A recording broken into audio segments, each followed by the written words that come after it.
नमस्कार साथियों। तो आज है 11 जुलाई 2025। बाजार की सेंटीमेंट आज बहुत ही ज्यादा खराब था, बहुत ही ज्यादा वीक था। जहां पे निफ्टी 50 क्लोजिंग दिया 25,149 पॉइंट पे, लगभग 0.81% गिरावट के साथ, डिक्लाइनिंग के साथ। तो बात करेंगे इस वीडियो में शेयर मार्केट से रिलेटेड बहुत सारे इंपॉर्टेंट लेटेस्ट अपडेट शेयर करूंगा आपके साथ। उसके साथ साथ ग्लोबल मार्केट का हालचाल, एफएसडीएस का डेटा। बट मार्केट प्रिडिक्शन वाला पार्ट इस वीडियो में कवर नहीं करेंगे, बिकॉज कल परसों सैटरडे संडे 2 दिन फुल डे बाजार क्लोज रहेगा। तो मार्केट प्रिडिक्शन वाला पार्ट फिर से हम कवर करेंगे जब फिर से बाजार ओपन होगा, यानी सोमवार, उसके ठीक पहले रविवार रात की 10:30 की वीडियो में। ठीक है, तो रिक्वेस्ट करूंगा आप सभी को, प्लीज वीडियो को बिना स्किप के पूरा अंत तक जरूर देखना। तो आइए सबसे पहले चेकआउट करते हैं आज हमारे मार्केट एनालिस्ट ने क्या कहा। आज क्लोजिंग के बेस पे नेक्स्ट वीक बाजार किस तरफ जा सकता है। दोस्तों आज इस टॉपिक को कवर किया मनी कंट्रोल की तरफ से एक एनालिस्ट ने बाजार के बारे में अपना एक विचार रखा, पॉइंट ऑफ व्यू रखा, टेक्निकल व्यू। देखिए, ब्रेकिंग ऑफ 20 DEMA। DEMA मतलब 20 दिन की एक्सपोनेंशियल मूविंग एवरेज, जो अक्सर याद कीजिए, मैं आपको जो मार्केट प्रेडिक्शन वाला पार्ट, मतलब जो मार्केट एनालिसिस हम लोग करते हैं, वहां पे मैं आपको अलग अलग इंडिकेटर्स दिखाता हूँ। रेड कलर की लाइन, ब्लू कलर की लाइन, उनमें से एक लाइन होता है ब्लू कलर की लाइन। याद कीजिए, मैं आपको बार बार कहता हूँ कि यह है आपकी 20 डेज की EMA, नीचे रेड कलर की लाइन 50 दिन की EMA, है ना। तो वही यही यहाँ पे मेंशन किया, क्योंकि आज की डेट में एक तो देखिए निफ्टी 50 25,300 को तोड़ा। इसके अलावा 25,250 पे एक्चुअली ये 20 डेज की DEMA था, ठीक है, उसको भी तोड़ा। और मोस्ट इंपॉर्टेंटली 25,200 को ब्रेक करते हुए नीचे आके क्लोजिंग दे दिया। ठीक है, तो जिस वजह से यहाँ पे कहा कि breaking of 20 DEMA, weak momentum signal bearish trend for Nifty. साथ में यह भी मेंशन किया कि नेक्स्ट वीक पे लगभग 25,000 के आसपास फिर से टेस्ट हो सकता है। और नीचे देखिए कुछ रेंज मेंशन किया, जैसे कि सपोर्ट रेंज अभी तो देखिए शिफ्ट होके 25,000 को कह दिया, और ऊपर की तरफ जो रेजिस्टेंस रेंज वो 25,300 को कहा। फिलहाल दोस्तों इस टॉपिक को हम रविवार रात की 10:30 के वीडियो में बढ़िया से कवर करेंगे, देखते जाइए। बट उसके पहले आज दोस्तों बहुत सारे इंपॉर्टेंट इकोनॉमिकल डेटा, बहुत सारे लेटेस्ट अपडेट रिपोर्ट आउट हुआ है, जो कि आपके साथ मैं शेयर करूंगा। थोड़ा सा पेशेंसली स्टेप बाय स्टेप करके देखिए और समझिए। सबसे पहले देखिए आज भारत की एक बहुत इंपॉर्टेंट इकोनॉमिकल डेटा, विदेशी मुद्रा भंडार यानी फॉरेक्स रिजर्व की डेटा। लास्ट वीक पे हमने देखा था लगभग $4 बिलियन से इंक्रीज होने के बाद total $702 billion, almost all time high के नजदीक पहुंच गया था। बट इस हफ्ता में जैसे ही लास्ट वीक में इंक्रीज हुआ था, उतना ही लगभग लगभग डिक्लाइन भी हुआ, गिरावट हुआ $3 बिलियन के आसपास। और फिर से देखिए भारत की फॉरेक्स रिजर्व $700 बिलियन के जस्ट नीचे आ चुका है, $699.736 बिलियन के आसपास। अब देखिए फ्लक्चुएट करता रहता है, कम ज्यादा होता रहता है, इसमें बहुत ज्यादा सोचने वाली बात नहीं है। बट ओवरऑल बात करें, लगभग कुछ महीनों भर या कुछ क्वार्टर भर या कुछ सालों भर में बहुत अच्छा हमें गेन देखने को मिला, साफ साफ दिख रहा है। अच्छा, नेक्स्ट देखिए, आज एक और इंपॉर्टेंट डेटा आउट हुआ भारत की, जो ओवरऑल बैंक, यहाँ पे कोई पर्टिकुलर बैंक की बात नहीं हो रहा है, जितने भी बैंक हैं पूरे इंडिया भर में, सब बैंक की मिला के जो बैंक्स की क्रेडिट ग्रोथ, वो लास्ट मंथ पे यानी मई महीने पे बहुत खराब हो गया था, लगभग 3 साल की लोएस्ट पॉइंट पे पहुंच गया था। बट इस बार जो है जून महीने की ये डेटा आउट हुआ है, बहुत हद तक बेटर हुआ। देखिए, bank credit growth make a comeback with 9.5% increase in June after hitting 3 years low in May।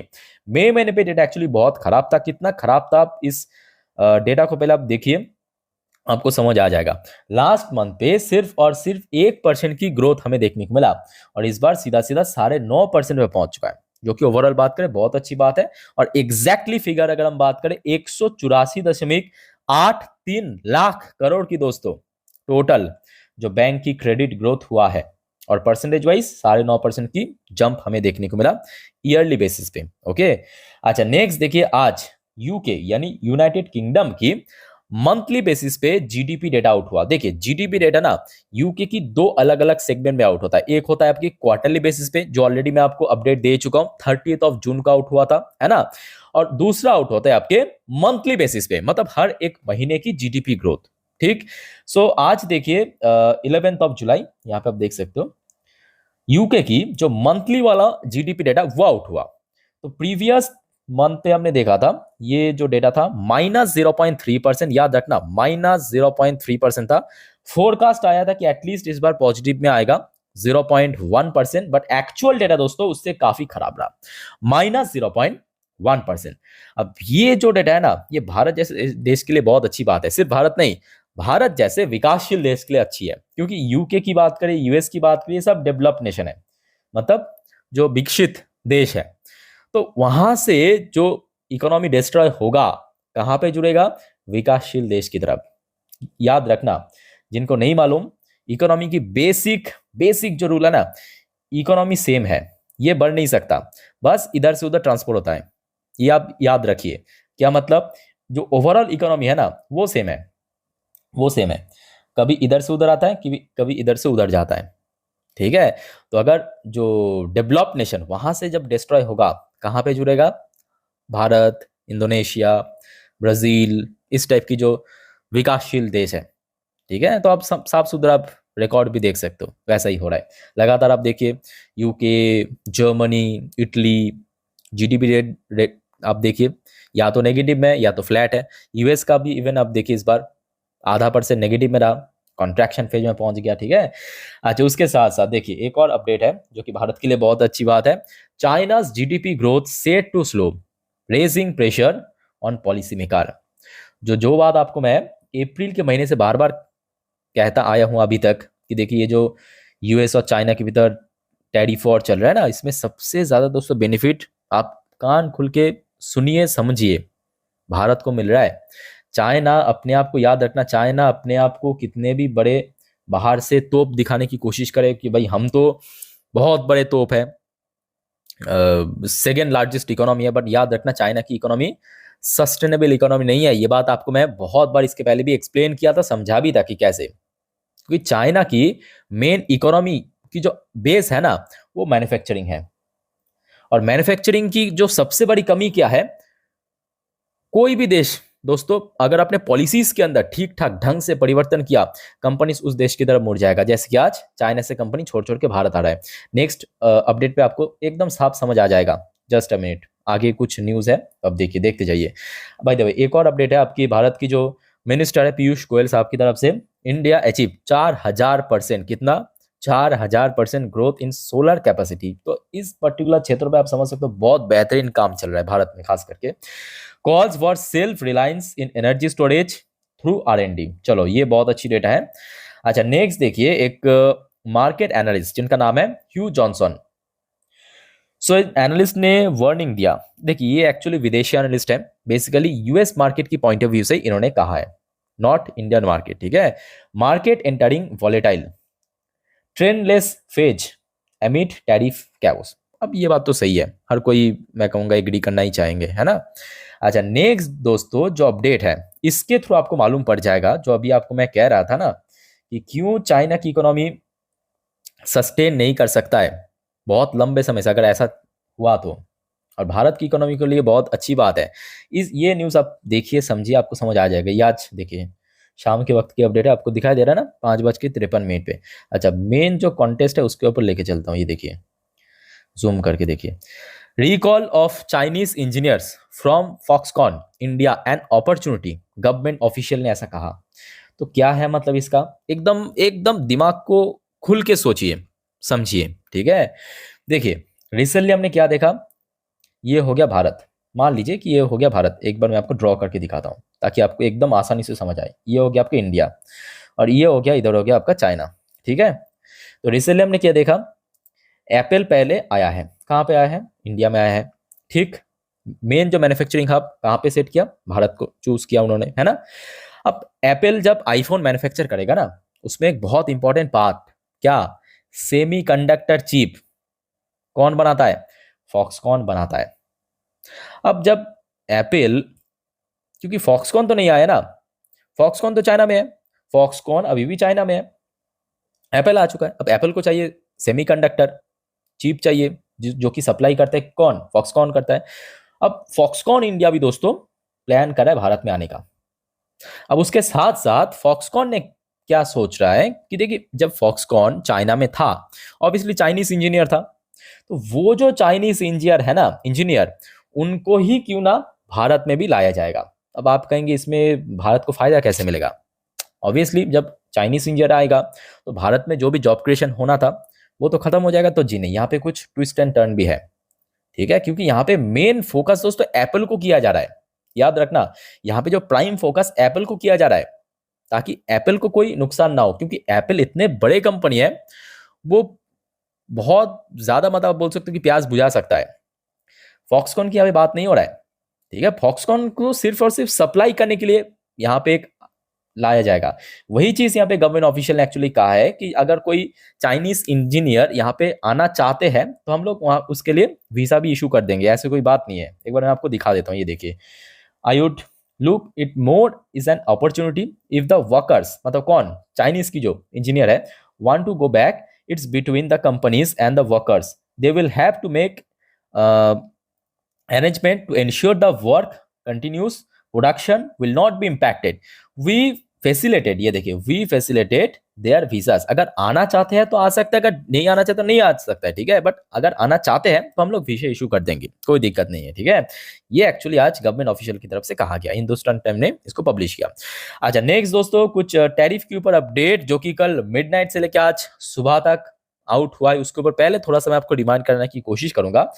सबसे पहले तो देखिए, डोनाल्ड ट्रंप ने अपने ही पड़ोसी यानी कनाडा के ऊपर 35% की टैरिफ इंपोज किया है, और साथ में ये भी वार्निंग दिया कि भाई साहब, आप अगर इसको रिटेलिएट करने की कोशिश किया तो आपके लिए काफी ज्यादा घातक हो सकता है। पहले तो मारा है, फिर कहा कि डिफेंड मत करना अगर डिफेंड किया और पीटूंगा, ऐसे ही कहा है, ठीक है। अच्छा, उसके बाद एक और अपडेट हमने देखा था, क्रेमलिन मतलब रशिया की तरफ से कहा गया, ये जो 500% की टैरिफ की बात हो रहा है ना, अभी चारों तरफ चल रहा है कि 500% की टैरिफ इंपोज होगा, जो भी देश यहाँ पे रशिया के साथ व्यापार करेगा एनर्जी के ऊपर खास करके, सो उसको लेके जो क्रेमलिन की तरफ से डेलीगेशन ने कहा कि ये कोई मेजर स्टेटमेंट नहीं है। पहले ट्रम्प की तरफ से कोई मेजर स्टेटमेंट मतलब बेसिकली उन्होंने इस चीज को मीन किया कि कोई ऑफिशियल स्टेटमेंट नहीं है, क्योंकि डोनाल्ड ट्रम्प ने बेसिकली इंटरव्यू में कहा था कि कोई रशिया के साथ अगर व्यापार करेगा उसके ऊपर 500% टैरिफ इंपोज होगा, ऊपर से रशिया के ऊपर और ज़्यादा सैंक्शन भी लागू होगा ताकि जल्दी वॉर रुकवा दे। तो ये कोई ऑफिशियल स्टेटमेंट नहीं था, तो इन्होंने वही मेंशन किया कि पहले कोई मेजर स्टेटमेंट दे उसके बाद ही, ठीक है, तो await major statement from Trump, ये इन्होंने मेंशन किया। अच्छा दोस्तों, अभी तक देखिए टैरिफ से रिलेटेड यही न्यूज़ मार्केट में सर्कुलेट हो रहा है, यही चर्चा चल रहा है। आगे देखिए अभी तक कोई अपडेट नहीं आया। अब देखिए ऐसा नहीं है कि नहीं आ सकता, आज मिडनाइट पे कभी भी आ सकता है, कभी भी आ सकता है, 1 घंटा बाद आ सकता है, 2 घंटा बाद आ सकता है, ठीक है। सो अगर मिडनाइट पे आ गया या कल अर्ली मॉर्निंग पे आ गया, डोंट वरी, मैं आपको इंस्टा स्टोरी में डाल दूंगा जो अक्सर देता हूँ। तो आप में से कोई अगर इंस्टाग्राम में हो, चाहे मुझे फॉलो करके वहाँ पे रखिए, मेरे इंस्टाग्राम हैंडल की लिंक आपको नीचे डिस्क्रिप्शन बॉक्स में मिल जाएगा, ठीक है। तो मिडनाइट पे मैं 1-1:30 बजे तक तो हूँ, जगह रहता हूँ, कुछ काम है, पढ़ाई फढ़ाई करना पड़ता है, तो मेरे पास अगर न्यूज़ मिल गया तो मैं तुरंत डाल दूंगा, और ऑब्वियसली कल वीडियो के थ्रू भी अपडेट दे दूंगा, ठीक है। अच्छा, आगे बढ़ते हैं। फिलहाल देखिए यूएस मार्केट की पोजीशन काफ़ी नीचे, डॉ जोन्स अभी वहाँ पे लोकल टाइम्स दोपहर 12:56 पे 0.67% नीचे आ चुका है। दूसरी तरफ नैस्डैक कंपोजिट की पोजीशन भी कुछ खास नहीं, ऑलमोस्ट फ्लैट है, बट हाँ कंपेयर टू डॉ जोन्स काफ़ी बेटर है, नैस्डैक की पोजीशन काफ़ी बेटर है। अच्छा, बाकी यूएस की 10 साल की बॉन्ड डील में अभी आप देख सकते हो 1.5% की गेनिंग चल रहा है। चलो, बाकी करेंसी के लिए बिल्कुल अच्छी बात नहीं है। अनफॉर्चुनेटली क्रूड ऑयल की प्राइस फिर से बढ़ने लगा 2 से 3% के आसपास, जैसे ये खबर आया है कि रशिया के ऊपर और भी ज़्यादा टाइट सैंक्शन इम्पोज कर सकता है फ्यूचर में, ठीक है, यूएस की तरफ से।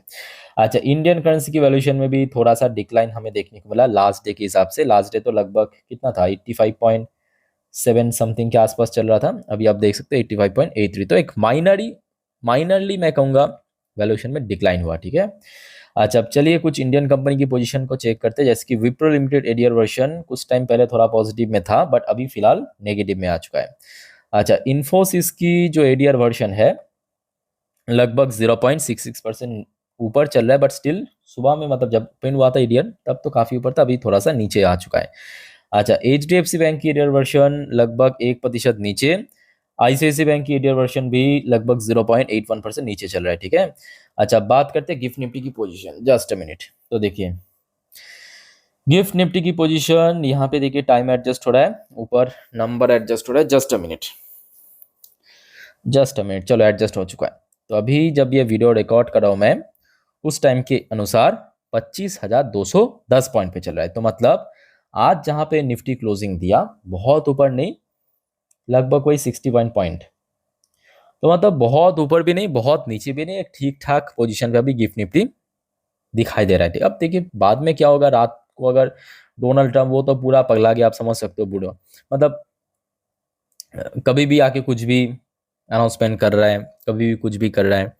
तो अगर उल्टा सीधा कुछ कर गया तो कम ज़्यादा भी हो सकता है, उसके लिए भी मेंटली आप प्रिपेयर होके चलिए। सो जो भी होगा अपडेट मैं आपको दे दूंगा, उसको लेके आपको टेंशन लेने की ज़रूरत नहीं है। अच्छा, अब चलिए थोड़ा सा आज एफएसडीएस की एक्टिविटीज़ को देखते हैं। मैं आपको थोड़ा स्क्रीन के ऊपर लिख के देता हूँ। तब तक दोस्तों आप सभी को रिक्वेस्ट करूंगा, अगर आपको वीडियो अभी तक अच्छा लगा, इन्फॉर्मेटिव लगा, प्लीज़ दोस्तों वीडियो को लाइक करना और प्लीज़ चैनल को सब्सक्राइब करके जरूर रखना इस टाइप की इन्फॉर्मेटिव वीडियो हर रोज पाने के लिए। और याद रखना दोस्तों, चैनल को सब्सक्राइब करने के साथ साथ जो पास में बेल आइकन है, नोटिफिकेशन बेल आइकन, उसको भी क्लिक करना, ताकि जब भी मैं वीडियो अपलोड करूँ आप लोग के लिए तुरंत आप तक पहुंच सके एटलीस्ट। ठीक है, ओके। तो आज डीएस ने खरीदारी किया 3,558 करोड़ की शेयर, एफएस ने आज सेल किया 5,104 करोड़ की शेयर, जो कि एक्सपेक्टेड था, क्योंकि आज जो मेनली गिरावट हुआ वो बड़े सेक्टर्स में, आईटीज में, बैंक्स में, ऑटोज में, है ना। सो ये तो एक्सपेक्टेशन था कि आज एफएस ने सेल करेगा, और वैसा ही हुआ। एफएस ने लगभग 5,000 करोड़ से ज़्यादा सेल करके निकल गया। अच्छा, बाकी बात करें, देखिए मिडिल ईस्ट की तरफ से ऐसा कोई न्यू अपडेट नहीं है, और last day TA35 Israeli top index closing दिया था थोड़ा सा नीचे। ओके, सो दोस्तों वीडियो को वाइंड अप करने से पहले एक और बात मैं आपको बताना चाहता हूं, क्योंकि देखिए कल और परसों सैटरडे संडे 2 दिन बाजार फुल डे क्लोज रहेगा, but don't worry, time to time update आपको मैं दे दूंगा, बिकॉज न्यूज तो आएगा ना। और याद रखना, सोमवार जब फिर से बाजार ओपन होगा, उसके ठीक पहले रविवार के दिन नेक्स्ट वीक पे जिन सब इवेंट्स होगा, या जितने भी इंपॉर्टेंट इकोनॉमिकल डेटा आउट होगा, जितने भी कंपनीज के रिजल्ट आउट होगा, क्योंकि अभी Q1 की रिजल्ट आउट होना शुरू हो चुका है ना। सो उसका अपडेट मैं आपको दे दूंगा वीडियो के थ्रू, तो एक भी अपडेट मिस मत करना। चैनल को अगर आपने सब्सक्राइब नहीं किया, फटाफट कर लीजिए। फिलहाल इस वीडियो को वाइंड अप करता हूं, मिलते हैं नेक्स्ट वीडियो में। टेक केयर, बाय बाय, जय हिंद।